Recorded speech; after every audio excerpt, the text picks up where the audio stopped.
Tonight, the investigation into the Nolan Wells death bombshell. Joining us tonight, Nolan's friends' lawyers fight back. Who's telling the truth?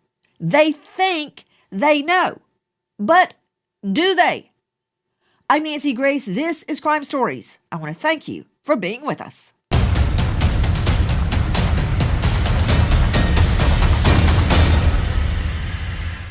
There's a big honking mark, subcutaneous, deep reddening tissue on his occipital.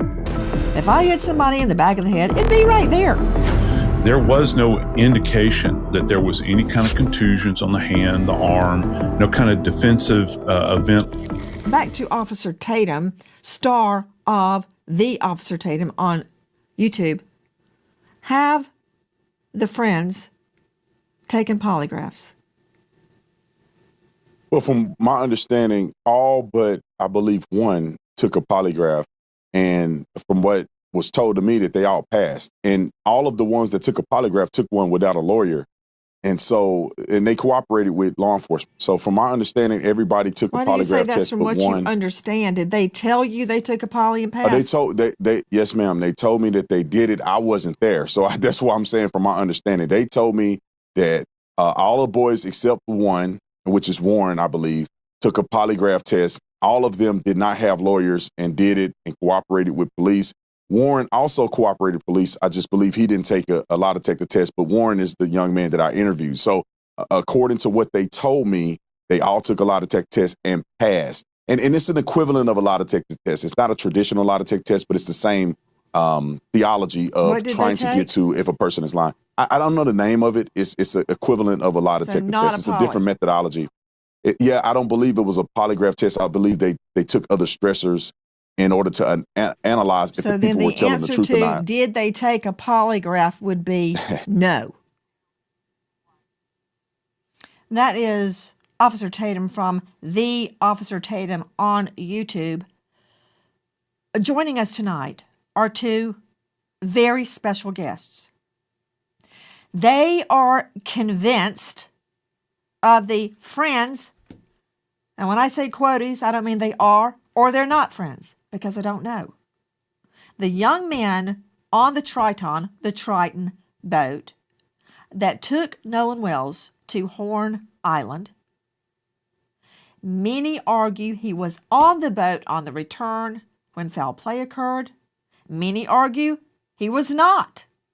In fact, the timeline has blown up because there are reports that Nolan Wells was seen on the island after the friend's boat left, which would exonerate them. Is that true? I don't know, and I'm trying to find out. For me, nobody's guilty and everybody's a suspect because we don't know the truth yet, but we will. Joining us tonight, Tyler Cox, the lawyer for several of the young men with the law firm Taylor and Cox, him being the Cox. Also with us, another veteran trial lawyer, Edward Pulsick, attorney for the boys as well. Actually, they're not boys. They're adults in the eyes of the law due to their age. Gentlemen, thank you for being with us tonight. My first question to clear up this matter: have your clients taken polygraphs? First to you, Tyler Cox.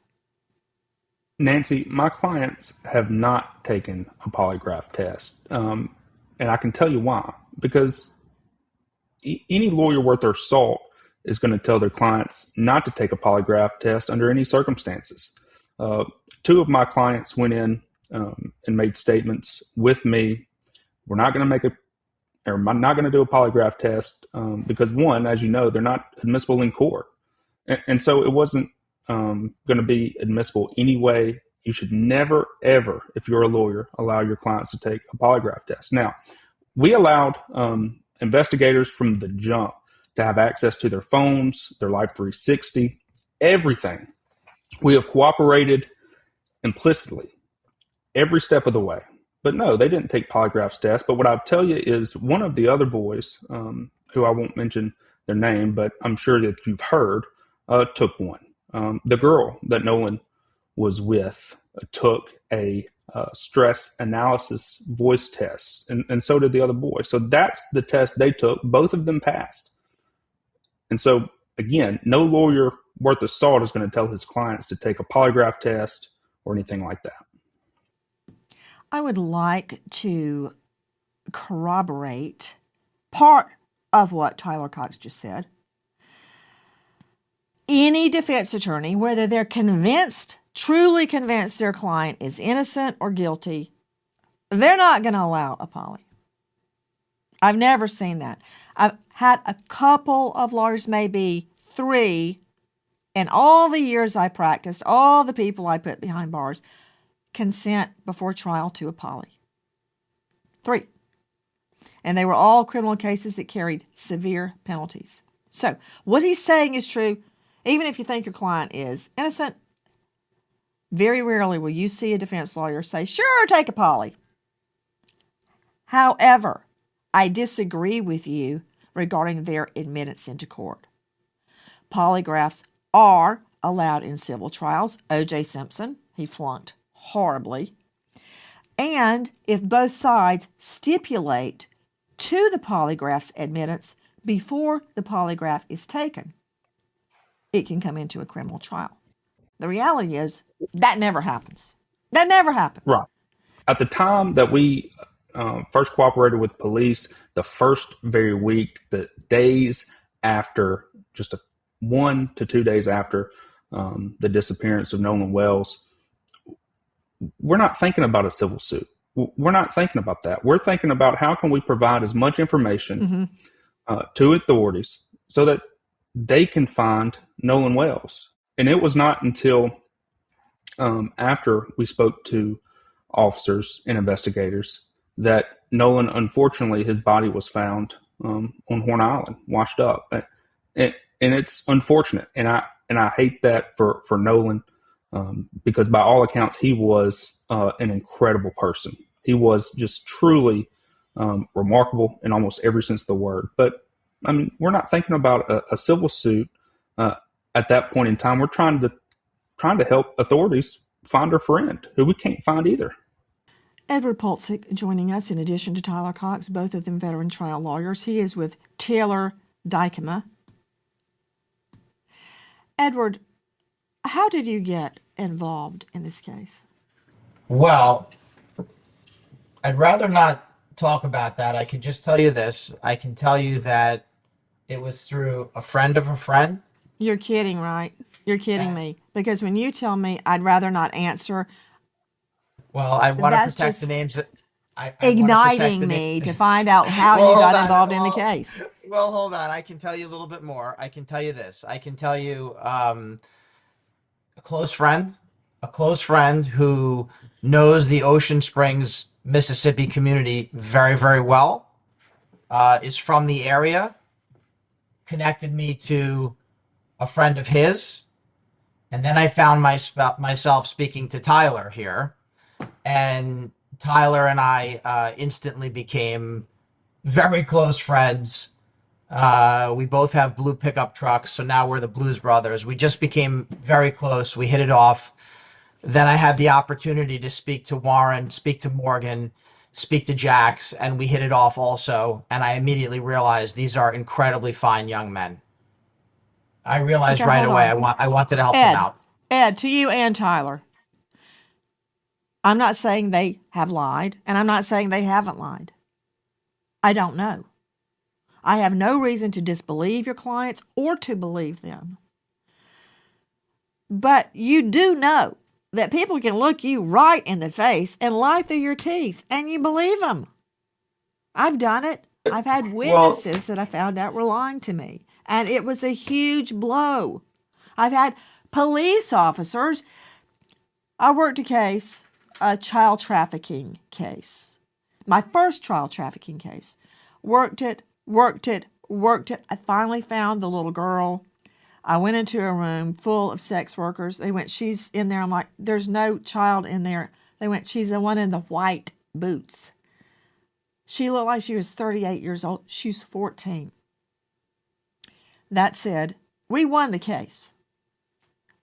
But fast forward about 10 months later, I was walking through the grand jury room and I saw these horrible federal court sketches. I'm like, oh my stars, is that who I think it is?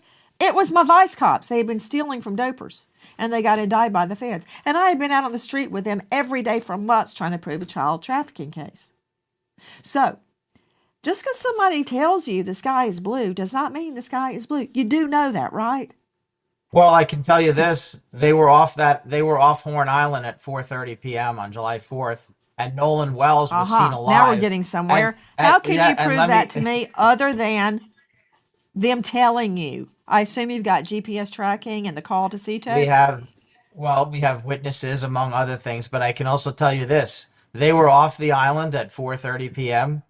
and Nolan Wells was seen alive by multiple people at 6 p.m. still on the island.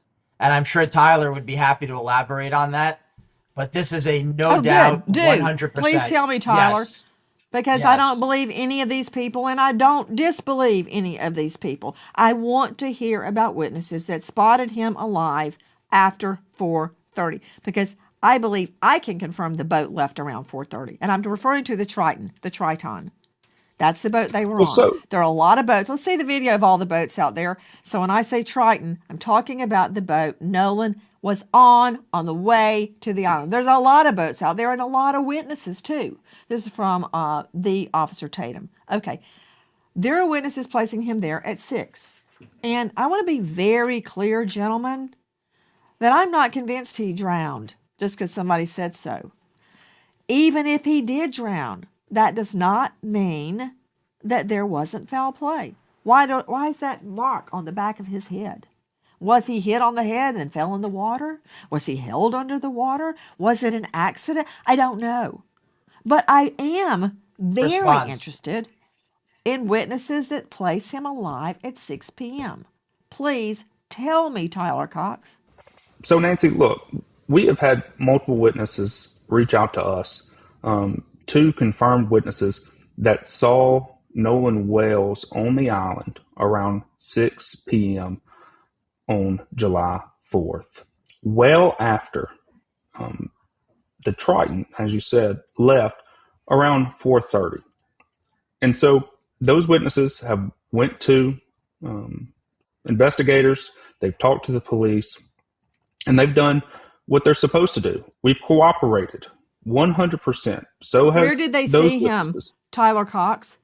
Where did the witnesses see them? Do they know him well enough to make a positive ID? Hey, speaking of a positive ID, control room, please pull up a photo that we showed a couple of days ago. There are 2 or 3 women, white females, walking along the beach, as I recall, each clad in a bikini. There is one, I believe, a white male and one black male walking with them. That, can you zoom in a little bit? That's not really helping me that much. For instance, did your witnesses know Nolan? Can they identify him? Because I'm looking right at this and I cannot identify if the male behind the female on the white, the female wearing a white hat, I can't tell if that's Nolan or not. It's a very blurry photo. I can't make it out. So, do your witnesses know him? I mean, let me see my guess, please. Mr. Paltzik, Mr. Cox, I know the 2 of you. I don't see both of them. There they are. The 2 of you have tried a lot of cases, as have I. To get in or attack an eyewitness, and it's in the code, the official code of Mississippi annotated. There are prescribed methods under which you cross-examine an eyewitness. For instance, does the witness know the target? Was the lighting sufficient? How far away was the witness? What were the conditions of the eyewitness identification? Was the eyewitness inebriated or high or otherwise incapacitated? How far away were they? Do they wear glasses? It goes on and on and on. It's laid out in the code. Tell me about these witnesses. How do they know it was Nolan? Hey, control room, show me that picture of Nolan on the boat. He's bent over. All I can see are his legs and his behind. The only reason I think that's Nolan is because it matches his swimsuit. Did they see that? How can they identify Nolan? First to you, Tyler. Well, I'm not sure if the witnesses saw that picture that you just put on screen, but I can confirm to you that these witnesses know Nolan. They've known him for a long time. They were able to make a positive ID, and they told that to investigators. They told them that from the very start. Had they been drinking? That I do not know. How are they sure it was 6 o'clock? Look, I'm not saying you're wrong. I'm asking the questions I would ask in court. How do they know it was 6 o'clock? Did they go, oh, there's Nolan Wells at 6 p.m.? Well, I'm pretty sure, Nancy, they were aware of the time.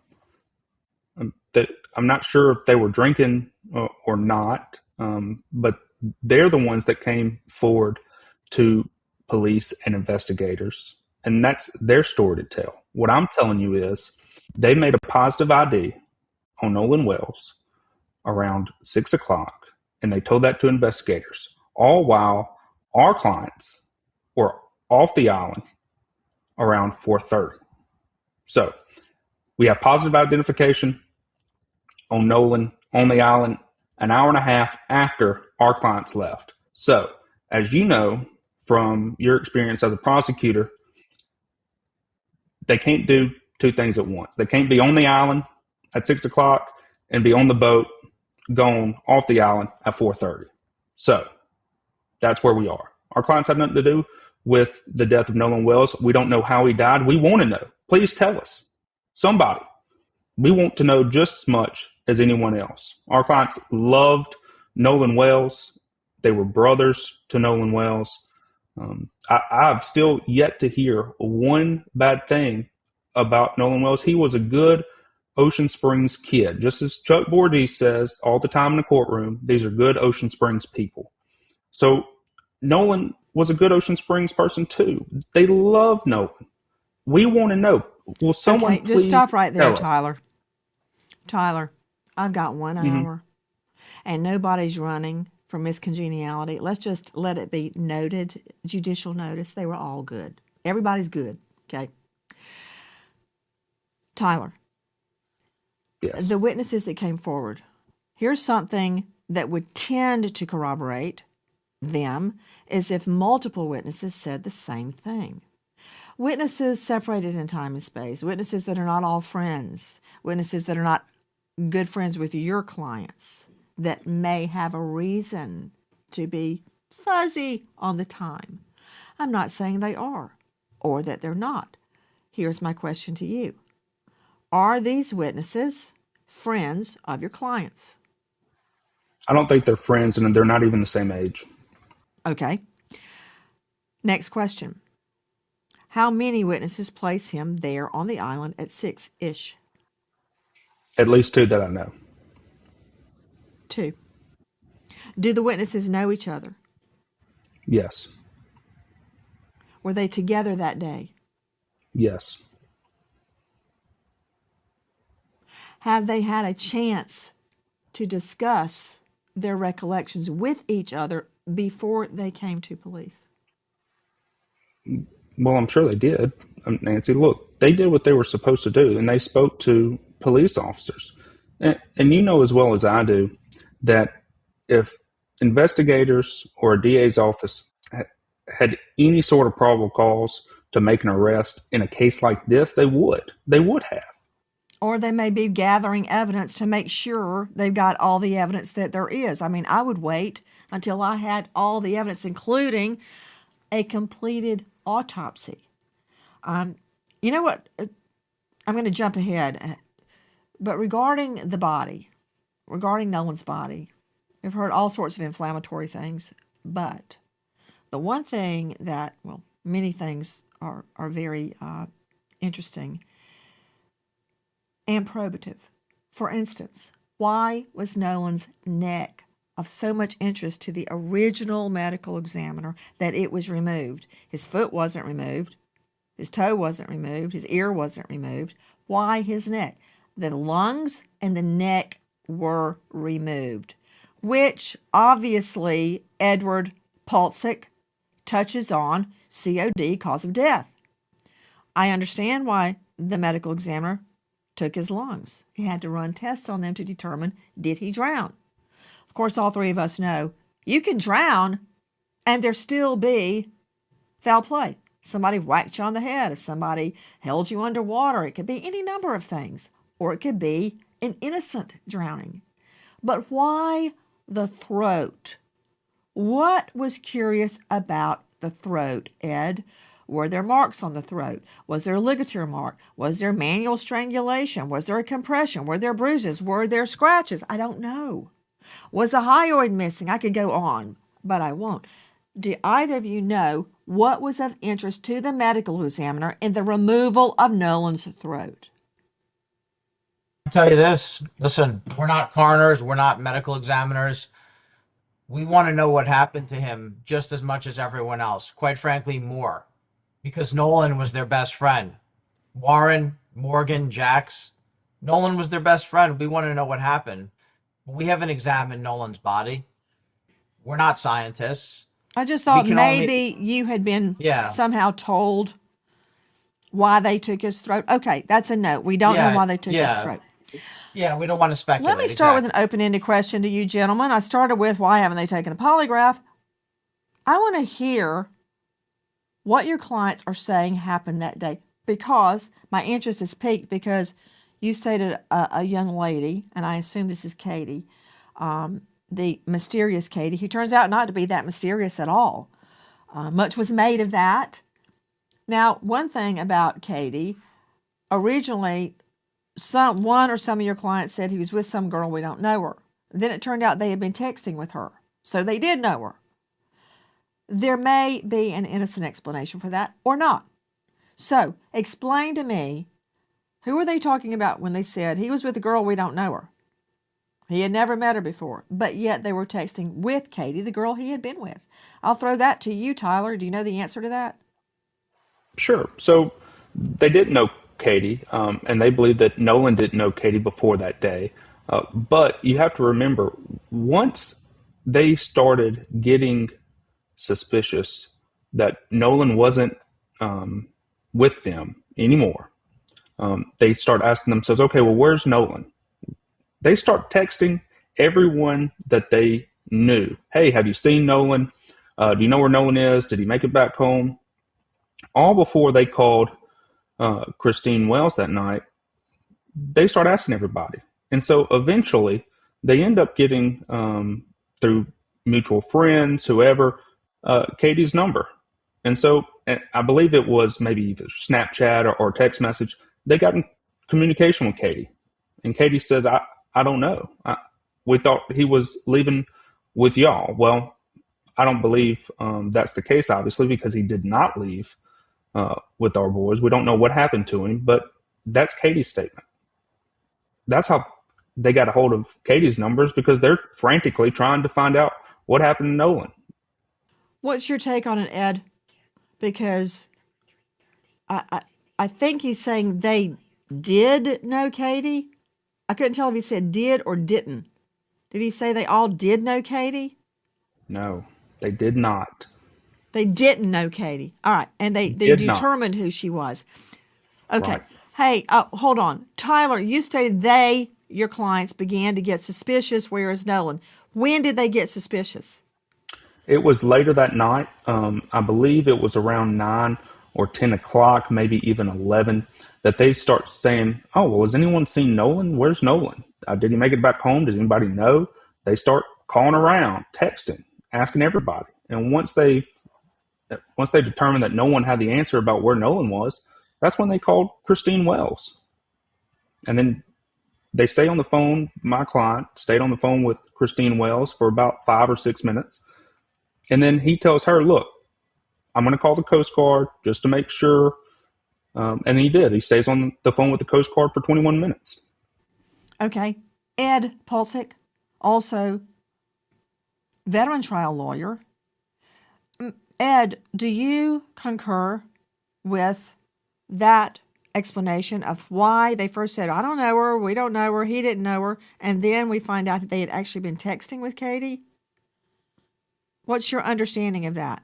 Again, I had my favorite trial judge, Luther Alverson, would tell every jury, it is your duty to make all witnesses speak the truth. What does that mean? To reconcile the different seemingly conflicting stories to make everyone be telling the truth and impugn perjury on no one. So maybe there's an explanation for this. Why did they say, we don't know her, and then they're texting her? So they did know her.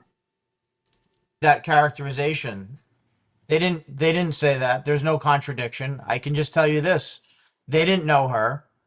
Nolan was with her much of the day, and he was still on the island when they left. He apparently spent much of the day with this young lady. That seems to be what happened. But no, there was this young lady was not part of their friend group. That's right. Okay, so when they say they didn't know her, but yet they were texting her, they did know her name. Well, I don't know if I agree with that characterization. Yeah, the Well, premise enlighten me. I want to is know. flawed. Yeah, the premise is flawed. She's not part of their friend group. They don't know her. I can tell you that it does appear, once again, it appears that Nolan was with this young lady for much of the day. That does seem to be confirmed by many witnesses. And I could tell you this, Nancy, one thing about this island, I did have the opportunity to go to Horn Island. And when you go to the island, everything starts to make sense. The first picture was maybe not so accurate. If you go to the part of Horn Island where, these events all occurred, you see that there are really no trees on that part of the island. It's flat, it's open, there are no visual obstructions, so there's no trees, there's no shelter, there's no nothing, and it was broad daylight with thousands of people there, meaning there was no opportunity for foul play during daylight hours. And that's where this whole thing starts to unravel. Ed, you have to go to the island. Please, you have to go to the opportunity for foul play. He could have been whopped on the head on a boat and pushed over. I'm telling you, not in this environment. It doesn't have to be on the beach. It could be anywhere. You got to understand, it's a 10-mile long barrier island, but it's only a few hundred yards wide in most places. There's nowhere to hide. Let me see the video and show it to Ed and Tyler. The video of all those boats. Anything could have happened between those boats. Anything. Well, but even an accident could happen between those boats. And Nancy, so many people are drunk. I don't think they're paying attention. But here's the thing. Here's the thing, right? We could always say anything is possible. An asteroid could strike right now. But I am telling you that there are a lot of people who have talked about this case and have said things that are not true, and they haven't been to the island. They've got to go to the island. If you don't go to the island, you can't speak with authority about the case. And I won't name names, but a lot of people who have hurt these fine young men and have defamed them, they've never visited the island. And I'm willing to bet that they've never visited the islands. Look at it right there. That shot you have right there. Broad daylight with thousands of people there. The picture speaks for itself. I agree with what you're saying. I agree that it would be nearly impossible for foul play to take place on that beach. Again, I direct your attention to the gathering of boats with the boats closely together. Everybody's drinking. Nobody's paying attention. Like, I can't tell what's going on between the boats at a distance. I don't know. I don't know what's happening in the water. I don't know. That I can tell said, you this. I agree. I don't think anything happened out in the plain view on the beach. But there are other alternatives. I want to add, though, we have a difference of opinion. When I see that video of the boats in the water there, that also is not a good place to get away with murder. Now, we have been very careful. We have refrained from speculation. We have refrained from guessing, and we're going to continue to do that. However, plain view of that scene, the beach, the boats, the water, that is not a secretive environment. It just isn't. I agree the beach is not secretive, and I also agree the whole island is not secretive. because there's really nowhere to hide there anyway. Guys, let me move to the boat, the Triton. Has the boat been searched by authorities?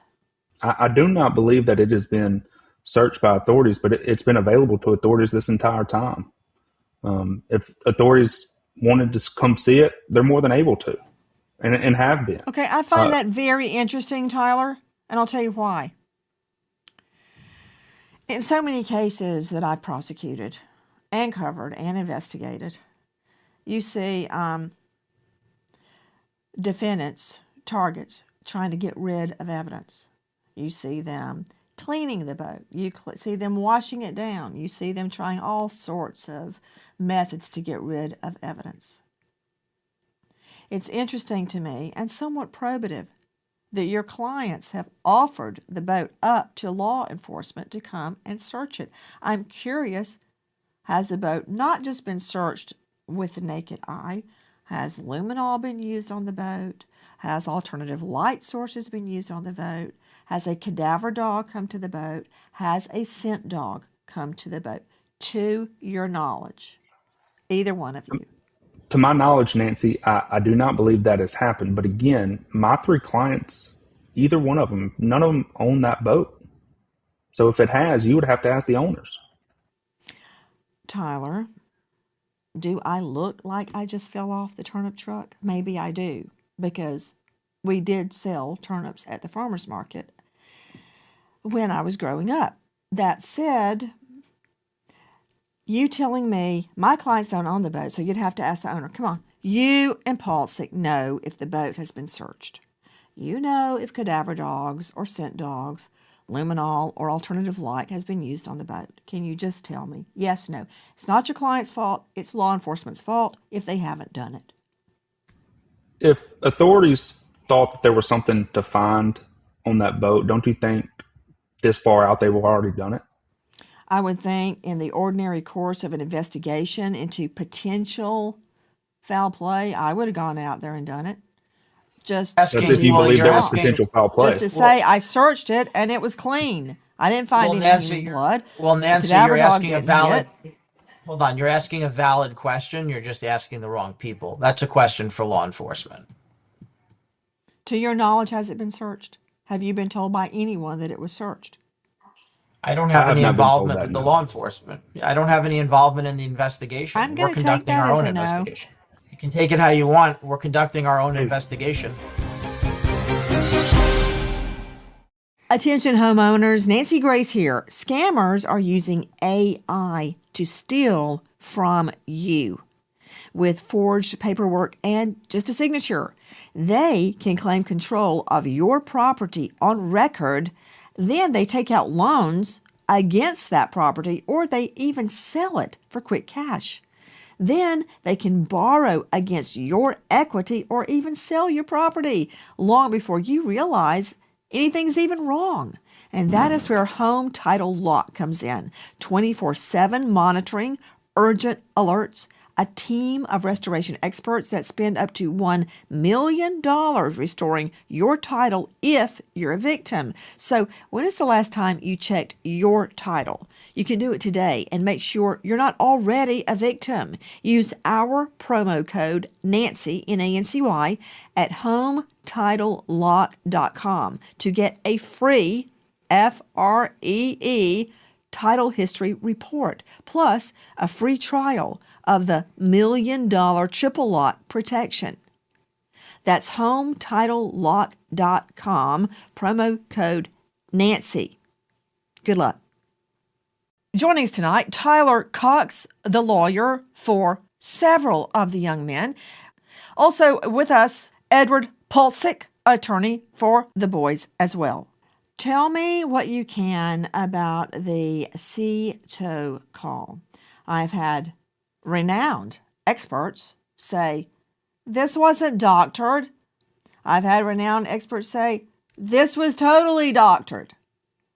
Have you heard the original CTO call from Mississippi Department Marine Resources? Have either of you listened to that call? Because I've heard it so many times, I'm now jaded based on what people think they're hearing, based on enhancements. I even had my own producer, who does not have a dog in this fight, no skin in the game, enhance it. But I want to hear what you guys know about the CETO call. My mind is open. Look, anybody can adjust the gain. Anybody can enhance it or sweeten it. But it doesn't change the fact that just because you put words over some audio means that those words are now attributable to what is on the call. Look, another boy called CETO. We have video that was released of Brandon Tatum. He posted it, and it shows who all was on the boat.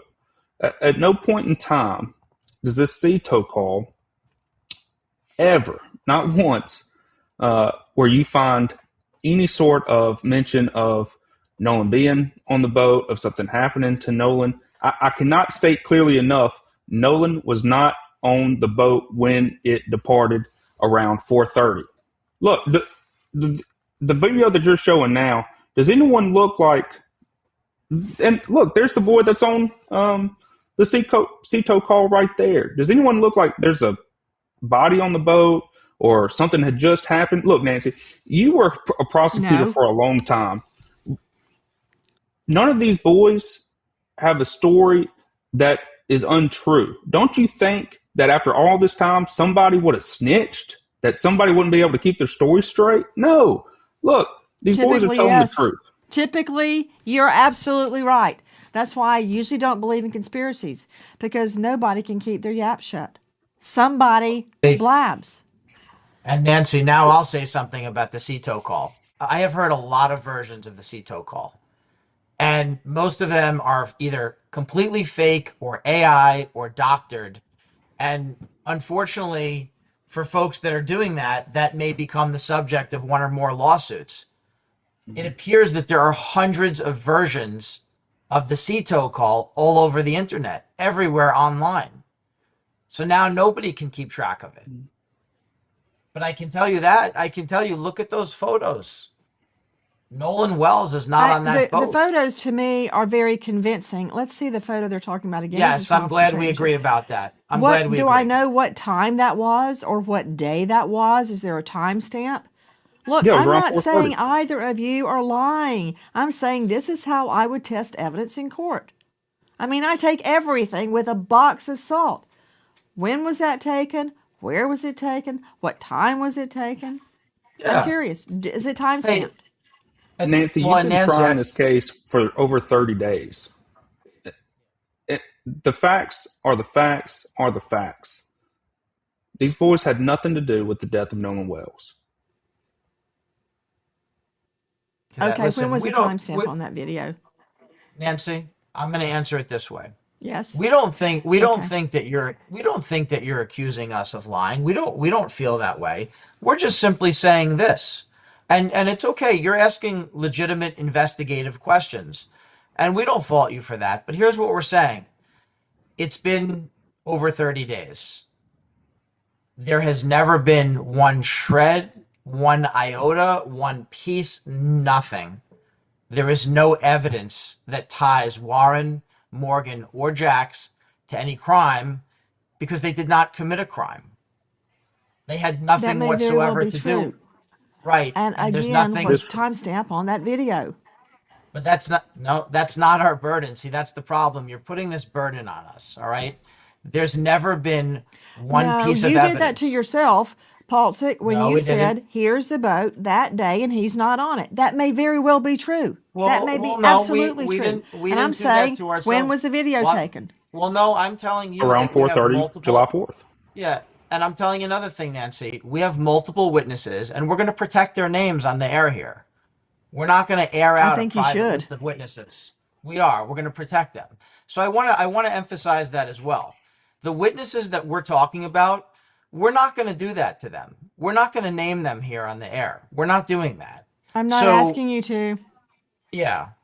Well, it sounds like you are. I'm asking you But we're again not. when the timestamp is on that video. But if you don't know, I'm not saying that that's wrong or right. Well, I'm not. I'm Right. saying No, no. I want to I know understand that. to I understand that. But corroborate that's that not. video. I understand that. But that's not a relevant question for your present guest since we didn't make the video. But I can tell you this. Okay, well, you showed me the Where's video, and that's why I'm asking. Okay, let me ask Well, you we didn't. something else. Yeah, we didn't show You you. We didn't state show that you your that. Yeah, go clients ahead.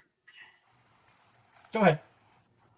know of witnesses, or you know of witnesses that placed Yes. Nolan at Horn Island alive at 6 p.m. Yes. Yes. Now, 100%. all of this aside, all of the has the boat been searched?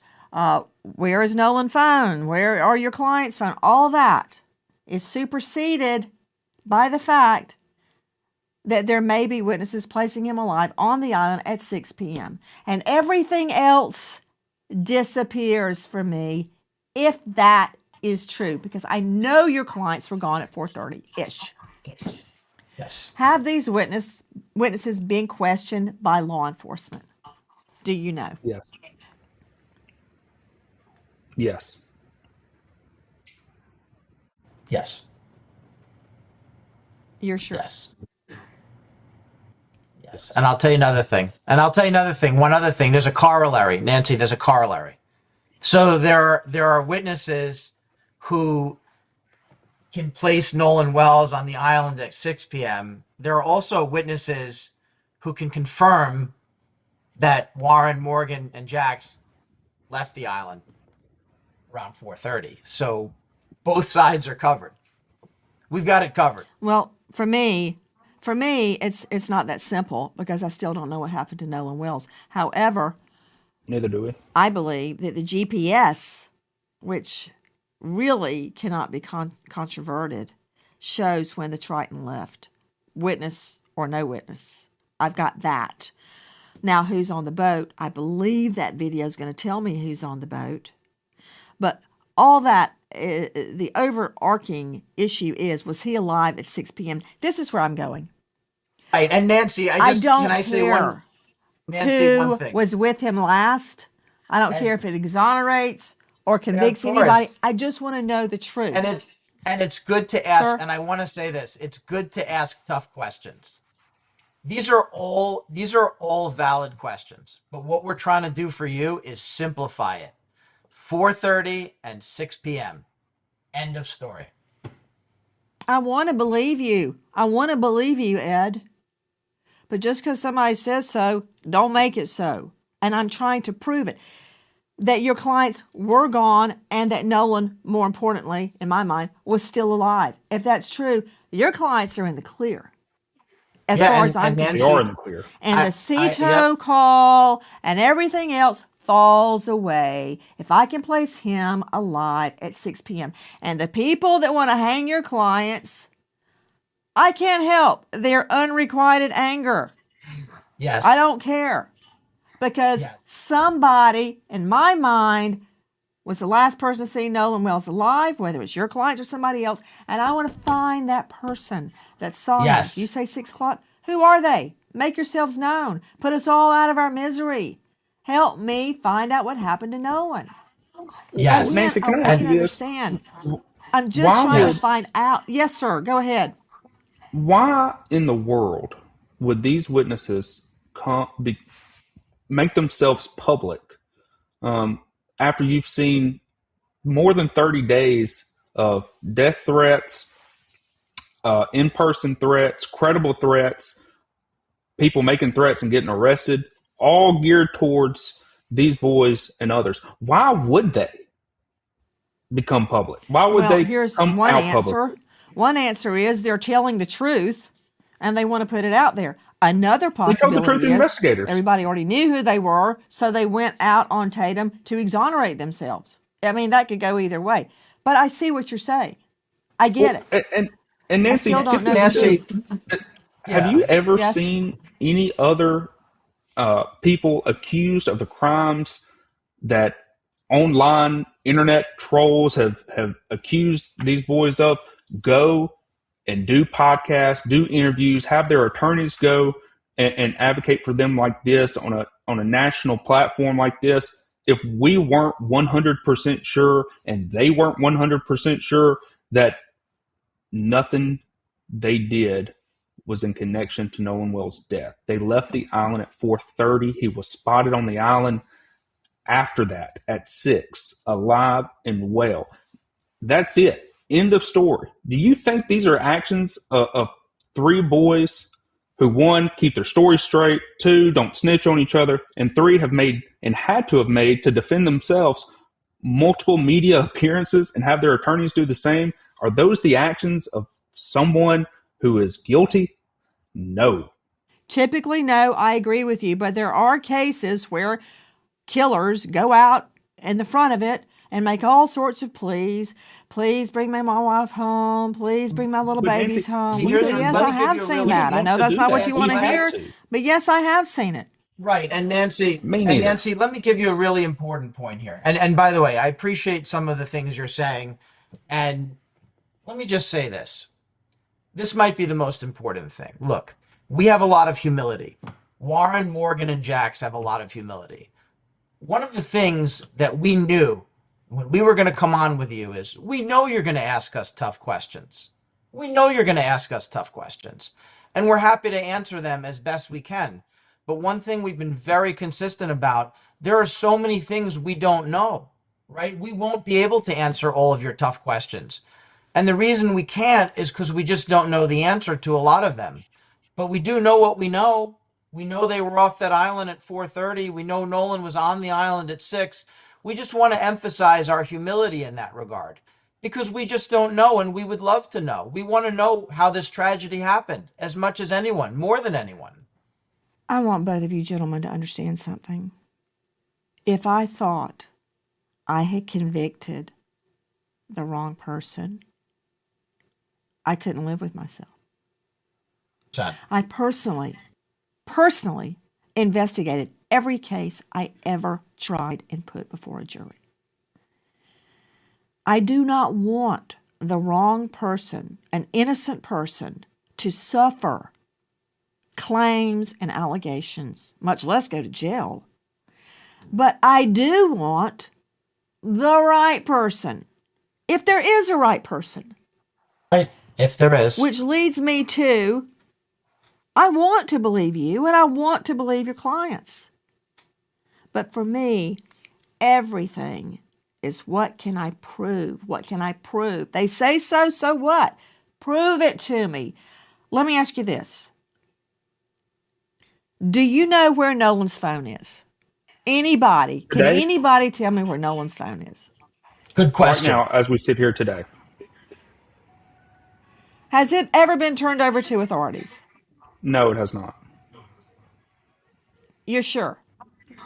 Yeah. I believe that Ben Crump, using local counsel, sent a letter out just last night, gave it to Don Lemon on his show, and Don Lemon on his show confirmed that they have not given the phone to investigators.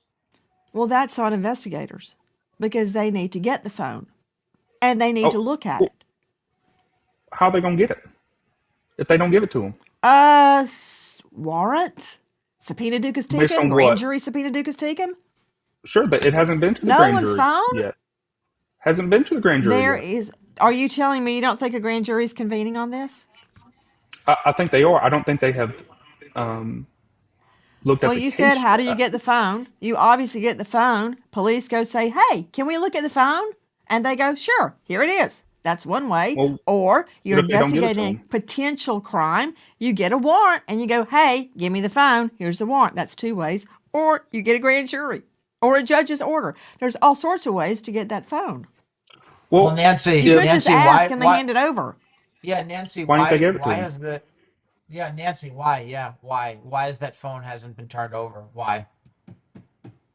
Why? I Why guess would it the hasn't DA's been office asked need to for, get a but warrant? I think it should be, and I think it should be asked for. Look, I am not stirring the Nolan Wells phone pot with you. I got bigger fish to fry with you two gentlemen. I'm just curious. I mean, wouldn't that put a lot to bed if we could look at the phone and look at the GPS tracker on it, look at the route? I mean, look, I Yeah, know we where my want more twins are evidence. right now because they got Live 360. Yay.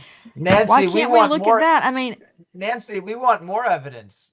Let's get it all. That's the thing. That's the beauty of it. When you're telling the truth and you're representing three innocent young men, the beauty of it is you want more evidence. We gave our phones up. We let them do a Yeah. phone dump of our phones. which I find very, very interesting because a phone dump, everybody shows where the phone's been, what time it was there. It's not hard to do. It pings off phone cell towers, and you can Yep. tell as it progresses along. Not hard, easy.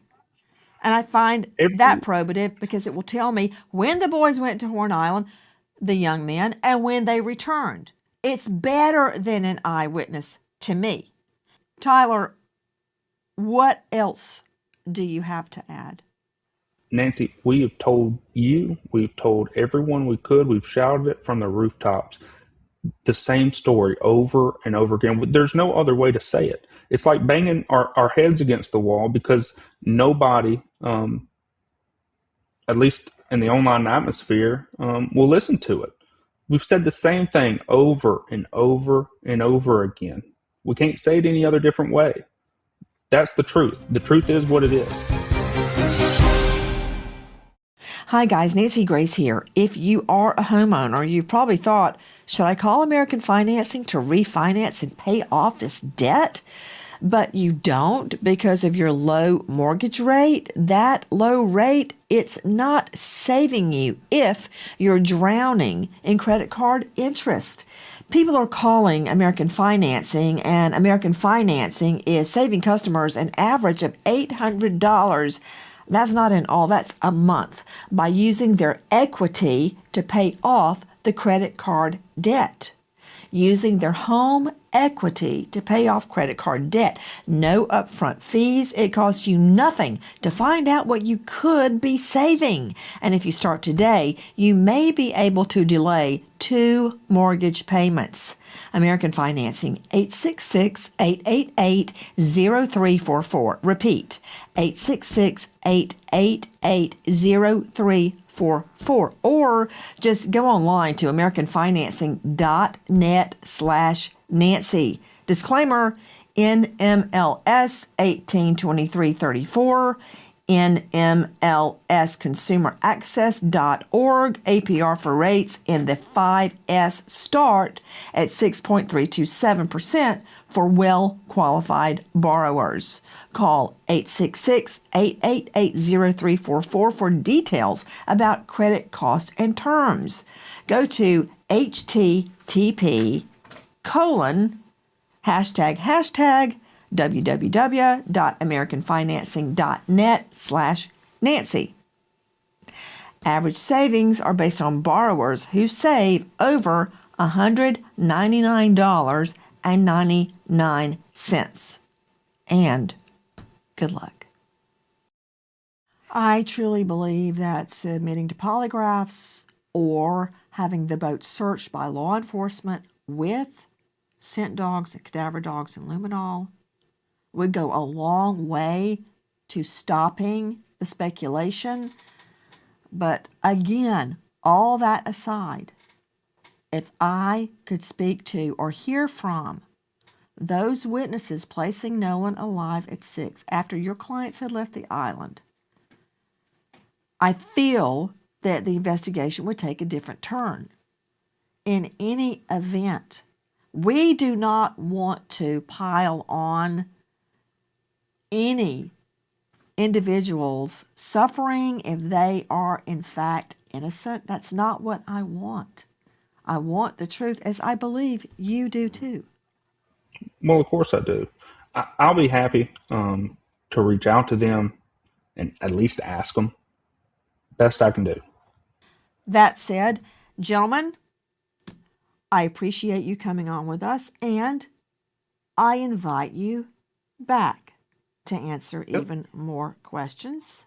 Thank you, Nancy. Cox and Pulsick have been in court today, throughout the day, on another matter and have joined us here. and answered a lot of questions and didn't answer a lot of questions they say they don't know the answer to. And they could very well be telling the truth. So when will we know the truth? And my burning question at this hour is, if those witnesses are telling the truth, that Nolan Wells was alive at 6 p.m., how did he die? Who was the last person with him? And why, tonight, 1 month later, do we not know the truth of what happened to Nolan Wells? If you know or think you know anything regarding this case, and I implore the FBI to enter the investigation, dial 228-769-3063. Repeat, 228-769-3063. There is a $125,000 reward for information leading to the truth of what happened to Nolan Wells. I also implore you, please, we can take the trolling online, don't care, but the death threats, no. To anybody, let the law unfold as it should. We remember an American hero, Chief William Rosen, Neptune Township, EMS, New Jersey, killed in the line of duty, leaving behind a wife turned widow, Kristen, and an only son, Sebastian. American hero, Chief William Rosen. Thank you to our guests for being with us tonight, and hopefully they will accept my invitation to join me again. But especially to you for being with me tonight and every night here on Crime Stories as we seek to further the investigation into the death of Nolan Wells. Nancy Grace signing off for tonight, but God willing, I'll see you tomorrow night, and until then, good night, friend.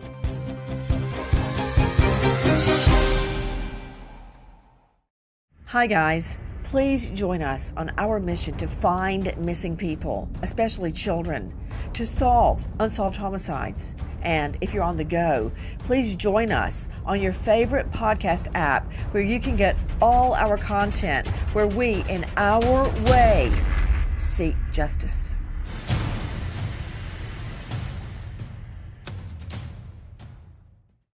He was seen laughing on a beach packed with thousands of people in broad daylight. 90 minutes later, according to witnesses, he was gone, swallowed by an island with nowhere to hide. When his body finally surfaced days later, the medical examiner did something investigators still won't fully explain. They removed his throat. Not his hand, not his foot, his throat. 3 friends say they left the island by boat at 4:30 that afternoon. Multiple people claim they saw him alive at 6. Someone is wrong, and a month later, no one, not the police, not the family, not the young men who called themselves his brothers, can tell you who. This is the story of Nolan Wells. And by the end of tonight's investigation, you're going to have more questions than answers. Before we go any further, this case involves a real death, disturbing autopsy details, and disputed evidence that some viewers may find upsetting. If you're sensitive to that kind of content, please take care while watching. Welcome back to True Crime Newsroom. If you're new here, hit that subscribe button and drop a comment below letting us know where in the world you're watching from tonight. And if this case grabs you the way it's grabbed us, share this video with someone who needs to see it. Now, let's get into what actually happened on Horn Island. Nolan Xavier Wells was 18 years old.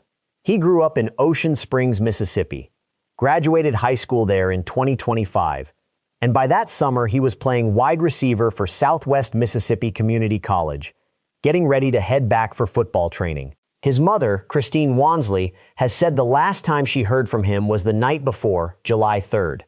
He'd cooked dinner for his parents, then headed out to spend the night at a friend's house before the trip. Before he left, he told her, "Hey Mom, I'm about to go, I love you," gave her a hug and a kiss, and walked out the door. That was the last conversation she had with her son. The next morning, July 4th, Wells and a group of friends set out for Horn Island, a barrier island about 10 miles off the Mississippi Gulf Coast. Uninhabited, with no shelters and no cell service, but a popular spot for holiday crowds. According to records from the Mississippi Department of Marine Resources, the boat left the mainland at 9:56 a.m. and reached the western tip of Horn Island by 11:14 a.m. Photos from that morning show Wells with his arm around his friends, smiling for the camera, one more group of teenagers spending the 4th on the water. The friends Wells traveled with were his high school group, several of whom have since spoken publicly, through their own statements or through their families, insisting they cooperated fully with investigators from the start. One mother posted publicly that her son last saw Wells around 3 that afternoon, and that Wells had decided to stay behind on the island, planning to head back later with a different group. By 5:44 p.m., the boat was back at the mainland dock. Wells was not on it.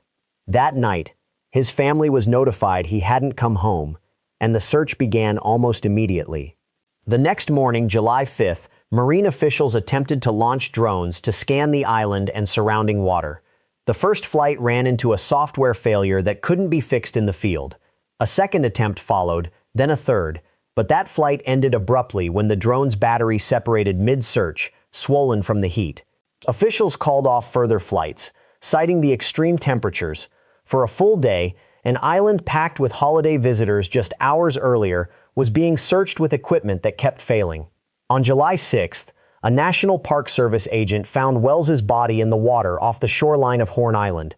He had been missing for less than 48 hours. Every one of these details comes from official Marine Resources records, Sheriff's Department statements, and Wells's own family. And we're going to keep tracking every document as it's released in this case, because a lot of what gets shared online about it isn't accurate. That's exactly why it's worth subscribing before we go further. Because finding Nolan Wells wasn't the end of the search for answers. It was the moment the real investigation started. Sheriff John Ledbetter of Jackson County spoke to the press on July 6th, the same day Wells's body was recovered. At that point, he said his detectives were interviewing people who'd had direct contact with Wells on the day he disappeared, and that no foul play had been identified. The working theory, publicly at least, was drowning. But the investigation didn't stop there. In the weeks that followed, Ledbetter's office confirmed detectives had interviewed roughly 60 witnesses. The FBI stepped in to assist as well, specifically helping examine digital evidence pulled from phones connected to the case. That's a detail worth sitting with. This wasn't a handful of interviews in a closed file. It was a wide, resource-heavy effort involving federal help months after a case that started as a missing persons report on a holiday weekend. The friends who were on the boat with Wells have said, through their attorneys and their own public statements, that they cooperated with investigators from the beginning. That cooperation has reportedly included turning over phone data, the kind that can be used to map where a device was and when, based on how it connected to cell towers along the way. It's not dramatic evidence, it's procedural, but it's also the kind of evidence that can independently confirm or contradict a timeline, without depending on anyone's memory of the day. Then there's the autopsy, and this is where things get complicated. The Mississippi State Medical Examiner performed the official autopsy on July 7th, just one day after Wells's body was found. But the results weren't submitted to the Jackson County Sheriff's Office until the end of July, and as of the most recent reporting, those results still have not been made public. Wells's own family says they haven't seen them either. So the family commissioned their own independent autopsy, conducted by forensic pathologist Dr. Roger Mitchell. His preliminary findings were released separately, and they didn't resolve much. Mitchell reported no major fractures and no severe traumatic injuries, but said decomposition limited what his examination could determine. He couldn't establish a cause or manner of death, and he was clear that foul play could not yet be ruled out either. Into that vacuum of official information came something else entirely. In early August, a document began circulating on social media, claiming to be Wells's leaked toxicology report. It wasn't real. Mississippi's Department of Public Safety Commissioner Sean Tyndall issued a public statement confirming the report was fraudulent, warning that fabricated documents, some of them AI-generated, were spreading faster than verified facts. He put it bluntly, people were exploiting a family's grief for clicks and shares. Here's what actually happens next, procedurally. Jackson County District Attorney Angel Myers McElrath has said that all evidence in this case will remain sealed until it's formally presented to a grand jury. That grand jury's job isn't to decide guilt or innocence. It's to determine whether the evidence collected supports criminal charges being filed at all. That's also why you're not hearing autopsy specifics from officials right now. There's a real legal difference between a cause of death, the physical mechanism, like drowning, and a manner of death, which is the legal classification, whether it was accidental, natural, or the result of another person's actions. Right now, neither has been officially determined. We're going to keep breaking down each part of this process as it unfolds, because most true crime coverage skips straight to speculation and skips past what these terms actually mean. If that's the kind of clarity you're here for, this is the channel for that. Because while investigators have spent weeks building a case behind sealed doors, outside of them, this story had already become something much bigger than an investigation. At the center of this case sits a gap in time that investigators still haven't closed. The friends who traveled with Wells say he was alive and on the island when their boat departed. What happened between that departure and the moment he ended up in the water off Horn Island is the single question this entire investigation exists to answer. It's not a side detail. Legally, it's everything. Because whether that gap gets explained as an accident, a drowning with no one else involved, or something else entirely determines whether anyone is ever charged with a crime. That uncertainty didn't stay contained to a courtroom or a sheriff's office. It became national news, and race became part of that conversation almost immediately. Nolan Wells was black. The friends he traveled with that day were white. Reporting on the case has noted that Mississippi's own history with racial violence shaped how many people reacted to the early framing of his death as a probable drowning, with no signs of foul play. That's not this channel's conclusion. It's a documented part of the public conversation around this case, raised repeatedly by commentators, community leaders, and by Wells's own family. That family has been represented publicly by attorney Ben Crump, who commissioned the independent autopsy conducted by Dr. Roger Mitchell.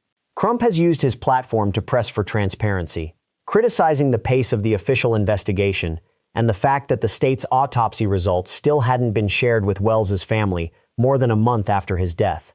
Crump has also had to respond to an attempt to discredit that family directly. An anonymous complaint was filed against Christine Wansley, Wells's mother, with the Mississippi Board of Nursing, alleging professional misconduct related to her job at a local health system. That complaint was eventually closed.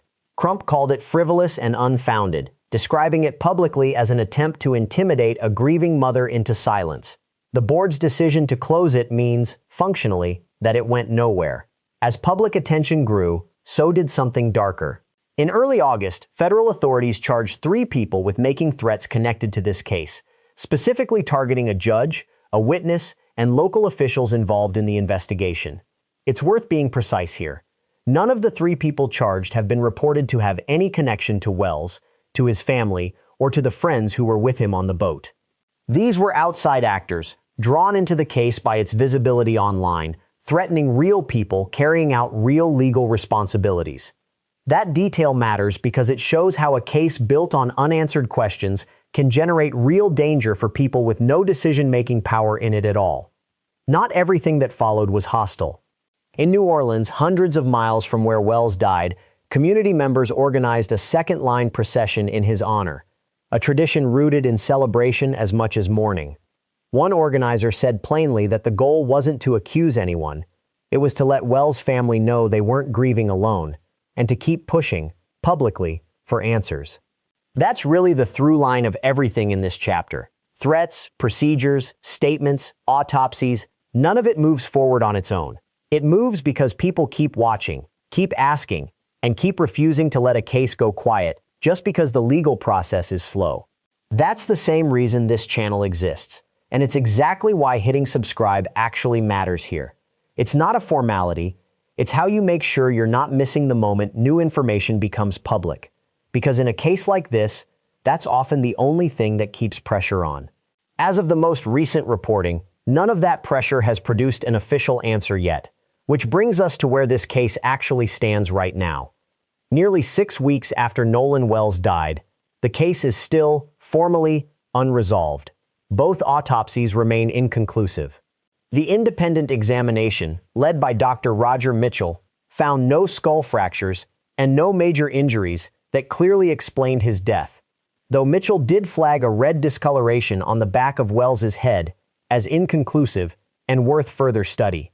The state's official autopsy, completed in late July, still hasn't been made public. Jackson County District Attorney Angel Myers McElrath has said that's standard practice in the county, that nearly every death outside of natural causes or non-criminal car accidents gets presented to a grand jury before results go public. That grand jury hasn't convened yet, but it's close. As of this past week, attorney Eric Hertz, part of the family's legal team, told NPR he expects the case could go before a grand jury within roughly 30 days, based on the pace of evidence he's seen so far. It's worth being exact about what that grand jury actually does. It won't deliver a verdict, and there's no trial happening yet.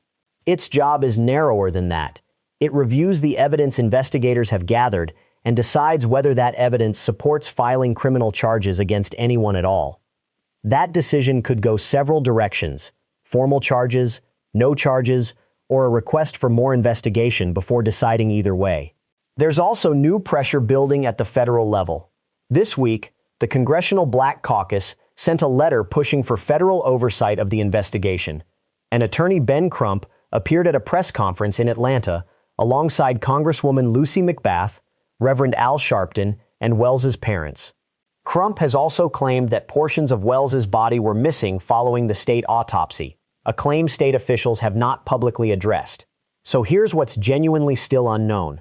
No one has publicly confirmed how Nolan Wells died, whether it was an accident or whether another person was involved. Nolan's mother, Christine Wansley, has continued speaking publicly since his funeral, saying plainly in one recent video that she isn't asking for blame, she's asking for answers. That's it, that's all.